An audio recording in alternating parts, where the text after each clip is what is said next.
নমস্কার বন্ধুরা, welcome to unicorn. তো গাইস, এই ভিডিওতে আমরা কথা বলবো আইসিসি টি-20 ওয়ার্ল্ড কাপ 2024 নিয়ে।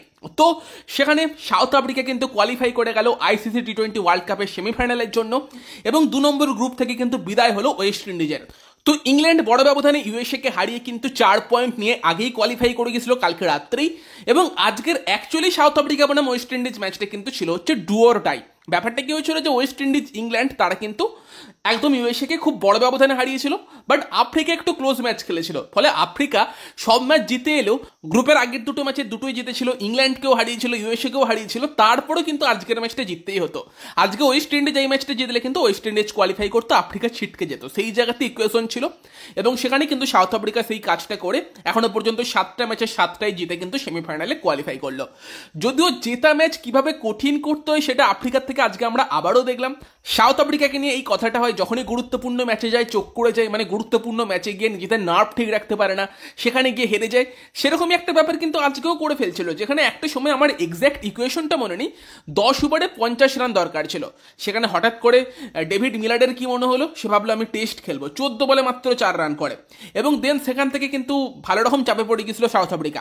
শেষে গিয়ে 8 বলে 11 দরকার ছিল, যদিও সেটা তার পরের 3 বলে সাউথ আফ্রিকা তুলে দেয় 5 বল বাকি থাকতেই, যেখানে কিন্তু প্রথমে নিকোলাস পুরানের কিপিং মিস, সেখান থেকে 2 রান বাইয়ে আসে, দেন রাবাদার অস্টন চেসকে 4 মারে, সব থেকে গুরুত্বপূর্ণ শট ওটাই ছিল, তারপর লাস্ট ওভারে গিয়ে 5 রান দরকার ছিল, ম্যাকয়কে প্রথম বলেই 6 মেরে মার্কো জ্যানসেন ম্যাচ ফিনিশ করে দেয়। তো ওভারঅল ম্যাচের কথা বললে সেখানে কিন্তু রস্টন চেস ব্রিলিয়ান্ট পারফরমেন্স দিয়েছে, ব্যাট হাতে দারুণ ব্যাটিং করেছে, 52 রান করেছে, এবং বোলিংয়েও কিন্তু লাস্টের দিকে এসে 3টে দারুণ ওভার বোলিং করেছে, মিলার, কেশব মহারাজদের আউট করে কিন্তু ম্যাচটা সেই জমিয়েছিল, যেখানে কিন্তু ওয়েস্ট ইন্ডিজ খুব বেশি রান করতে পারেনি, 20 ওভারে মাত্র 135 রানই করতে পেরেছিল, হাইয়েস্ট স্কোরার কিন্তু সেই রস্টন চেজই ছিল।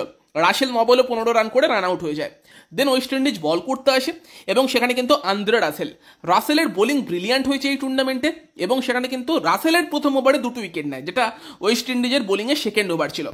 ডিকক এবং তার সঙ্গে রিজা হেন্ড্রিক্স 2 ওপেনারকেই কিন্তু রাসেল আউট করে দেয়। তবে তারপর বৃষ্টি আসে, এবং সেটাই অ্যাকচুয়ালি ওয়েস্ট ইন্ডিজের জন্য সমস্যা হয়ে গিয়েছিল, পিচটা স্লো ছিল, টার্ন হচ্ছিল, বাট বৃষ্টিতে কিন্তু ব্যাটিং ইজি হয়, পিচে জল পড়ে, মাঠের আউটফিল্ডেও জল আসে, ফলে বলও ভিজতে থাকে, যখন আর কি বৃষ্টির পর খেলা শুরু হলো পিচও কিছুটা ইজি হয়ে যায়, সেটার সুবিধা অবশ্যই আফ্রিকা পেয়েছিল। দেন মোটিকে 1 ওভারে ক্লাসেন 20 রান মারে, সেখান থেকে তো ওরকম ইকুয়েশন ছিল 60 বলে 50, যেটা অনেকটা ইজি হওয়ার কথা ছিল। তবে সেখানে কিন্তু এসে আলজারি জোসেফ ভালো বোলিং করে, রাসেল এসে 2টো ভালো ওভার করে দিয়ে যায়, এবং দেন রস্টন চেজের 3টে ভালো ওভার, এবং তারা কিন্তু ম্যাচটাকে অনেক ক্লোজ নিয়ে চলে গিয়েছিল। সাউথ আফ্রিকার কিন্তু উইকেট ফেলে দিয়েছিল 7খানা, এবং সেখানে 8 বলে 11 দরকার ছিল, বাট লাস্ট অব্দি 5 বল বাকি থাকতেই সাউথ আফ্রিকা রানটা তুলে দিল। তবে ওই যে মাঝখানের ফেসটা, ওখানে ওয়েস্ট ইন্ডিজ অবশ্যই ভালো বোলিং করেছে, বাট আফ্রিকাও কিন্তু চোখ করে গিয়েছিল, যেই কারণে ম্যাচটা এতটা ক্লোজ হলো। নয়তো হয়তো সাউথ আফ্রিকার 3 ওভার বাকি থাকতেই রানটা তুলে দেওয়া উচিত, মানে 17 ওভারের টার্গেট ছিল 123-এর বোধহয় ডাকওয়ার্থ লুইস মেথডে, সেই হিসেবে। তো সেখানে সাউথ আফ্রিকা কিন্তু গ্রুপের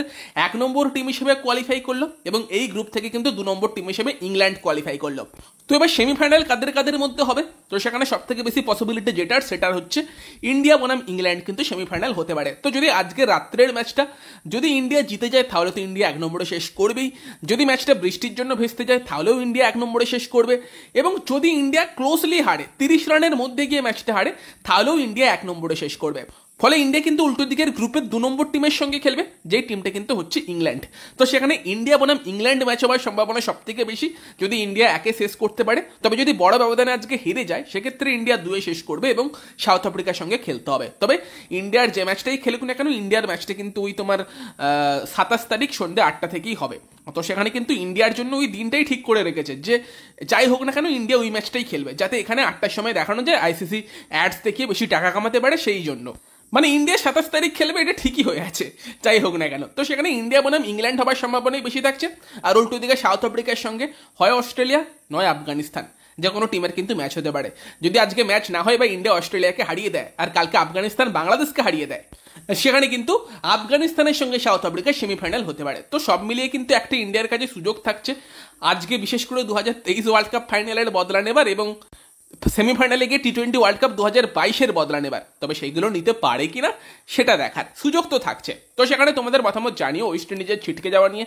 ওয়েস্ট ইন্ডিজকে এই ওয়ার্ল্ড কাপের কিন্তু অন্যতম একটা ফেভারিট দল ধরা হচ্ছিল, বাট তারা কিন্তু সেমিফাইনালে কোয়ালিফাই করতে পারলো না নিজেদের ঘরের মাঠে। সেখানে তোমাদের মতামত জানিও কমেন্টে, আজকের খেলা নিয়ে কি মতামত। যদি ভিডিওটা ভালো লাগে ভিডিওটাকে লাইক করে দিও, শেয়ার করে দিও, আমাদের চ্যানেলে প্রথমবার এলে আমাদের চ্যানেলটিকে সাবস্ক্রাইব করে তার পাশের বেল আইকনটাকে অন করে দিও। তো চলো গাইস, সেই ভিডিওতে এই পর্যন্তই, বাই বাই।